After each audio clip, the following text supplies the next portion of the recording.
Good morning children. Hindi की कक्षा में पुनः आप सबों का हार्दिक अभिनंदन। आज हम फिर आचार्य चतुरसेन रचित आत्मबल पाठ का अध्ययन करेंगे।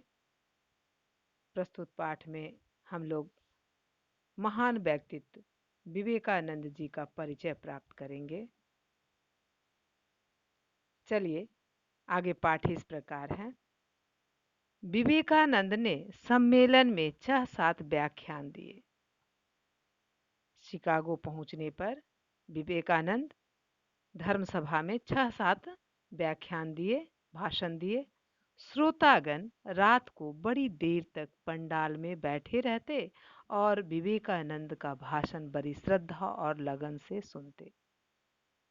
उनकी भाषण बहुत ही ओजस्वी हुआ करता था, तो वहाँ पर श्रोतागण रात भर इंतजार करते और उनके ओजस्वी भाषण को बड़ी श्रद्धा और जुनून से सुनते।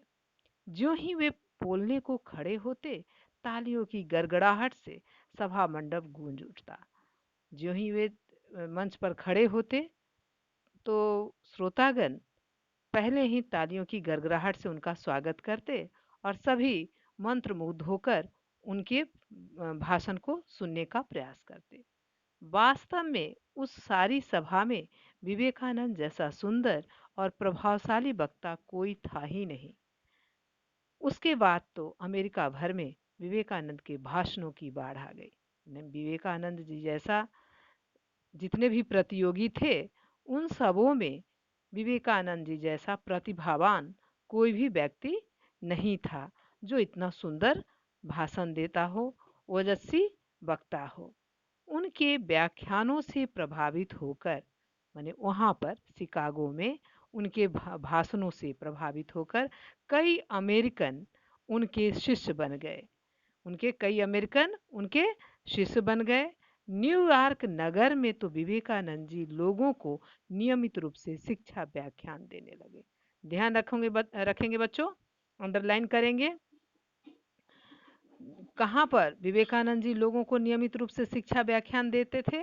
न्यूयॉर्क नगर में विवेकानंद जी लोगों को नियमित रूप से माने नित्य वो शिक्षा व्याख्यान देने लगे। उनके ये व्याख्यान ज्ञान योग और राजयोग नाम से पुस्तक के रूप में छपे हैं। इसको ध्यान से अंडरलाइन करेंगे इस लाइन को भी। स्वामी जी के व्याख्यान किस नाम से पुस्तक में छपे हैं? तो ज्ञान योग और राजयोग। अमेरिका में विवेकानंद जी 2 वर्ष रहे। अमेरिका में विवेकानंद जी कितने वर्ष रहे बच्चों? 2 वर्ष। चलिए आगे आप गृह कार्य नोट करेंगी। पहला प्रश्न, स्वामी जी के व्याख्यान किस नाम से पुस्तकों में छपे हैं? दूसरा क्वेश्चन, विवेकानंद जी अमेरिका में कितने वर्ष रहे? आज के लिए इतना ही। धन्यवाद।